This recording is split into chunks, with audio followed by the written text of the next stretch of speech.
हाय दोस्तों, आप सबका स्वागत है आपके यूट्यूब चैनल भूतों की अनसुनी कहानियां। आज जो ये कहानी मैं आपको बताने जा रहा हूँ, इसका नाम है कब्रिस्तान में घटित एक सच्ची घटना। चलिए अब बढ़ते हैं आज की कहानी की ओर। डेरा कब्रिस्तान हिंदुस्तान के सबसे हॉन्टेड जगह में से एक है। कहते हैं कि कोई भी रात के 11 बजे के बाद उस कब्रिस्तान से नहीं जा सकता। उसके अंदर से तो जाना दूर की बात है, कोई उस कब्रिस्तान के आगे से भी नहीं जा सकता। इस कब्रिस्तान की दीवार लगभग 1 किलोमीटर तक फैली है और कोई भी रात के 11 बजे के बाद वहां से जाता है तो वह जिंदा नहीं बचता। कहते हैं वहां जितनी भी बुरी शक्तियां हैं उनकी वो दीवार एक सीमा है, मतलब कोई भी शक्ति उस कब्रिस्तान से आगे नहीं जा सकती। अगर कोई भी रात के 11 बजे से वहां से जाता है तो उस बुरी शक्ति उसे बस कब्रिस्तान की सीमा तक ही मार सकती है, ना तो उससे पहले और ना उससे बाद। मेरा नाम मुकेश है। मैं टांगा चलाने वाला हूँ। टांगा एक प्रकार की गाड़ी है जिसमें घोड़ा जोड़ा जाता है। वो रविवार का दिन था, शाम के 7 बजे थे और मैं अपने घर पर था। तभी वहाँ राजू आया। राजू हमारे गांव का नहीं था, पर उसे कुछ खेत हमारे ही गांव में थे, जिसके कारण वो यहाँ आता जाता रहता था। राजू ने मेरे पास आकर कहा कि उसकी घास उसके खेत में कटी रखी है और उसकी घास को उसके घर तक जोड़ना है।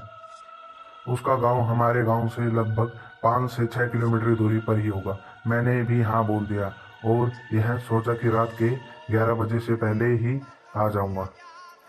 मैं आ भी जाता, पर घास लोड करने में काफ़ी समय लग गया था, इसीलिए मुझे राजू के गांव पूछने में 11 बज गए थे और घास टांगे से नीचे रखने में भी काफ़ी समय लग गया था।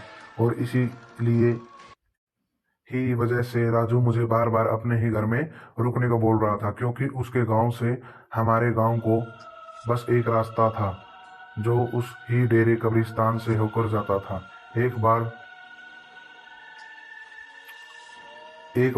तो मेरा दिल भी राजू की बात मान जाने को कह रहा था, पर मैं घर नहीं गया तो मेरे घर वाले परेशान हो जाते। ना मेरे पास कोई फ़ोन था, ना ही मेरे घर वालों के पास। मेरे घर में मेरे 2 छोटे-छोटे बच्चे, मेरी बीबी और मेरे माता-पिता थे। मुझे उनकी सबकी चिंता ने आने पर मजबूर कर दिया। और अब मैं कब्रिस्तान के पास आ गया। मैंने अपनी गाड़ी समय मैंने अपनी घड़ी में समय देखा तो रात के 11 बज चुके थे। पहले तो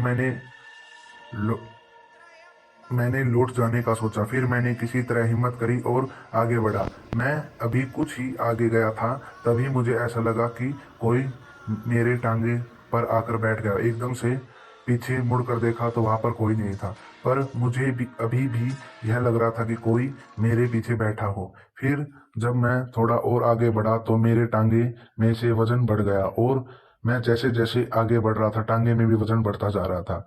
अब पीछे उतना वजन हो गया था कि मेरा टांगा आगे बढ़ने से थोड़ा थोड़ा उठने लगा और मेरा घोड़ा भी अब लंगड़ लंगड़ कर चल रहा था। मैं अब समझ गया था कि वो इसमें आ गई और अब शायद मैं ना बच पाऊँ। फिर मुझे अपनी मरने की बात याद आ गई। मैंने मुझे बताया था कि यह भूत भूत और आत्मा आगे से थोड़ा डराते हैं।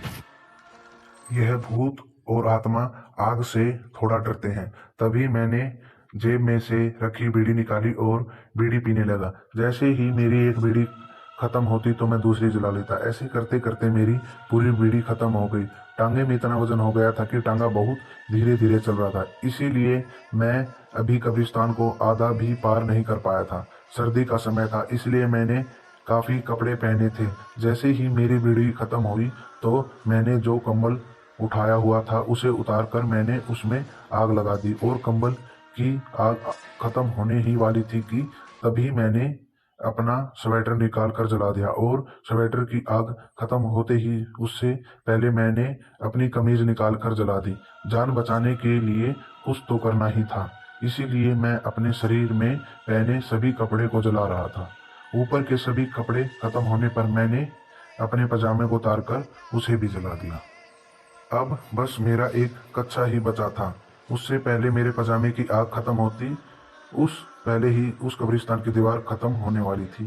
जैसे ही मैंने कब्रिस्तान पार करा तो देखा एक बड़ी भयानक सी औरत मेरे टांगे से नीचे उतरकर उतरी और उनसे कहा, आज तो बच गया तू, पर अगली बार तो नहीं बचेगा। इतना बोलकर वो वही खड़ी रही और मैं अपने घर की ओर चला गया। उस दिन से मैं उस रास्ते पर कभी नहीं गया।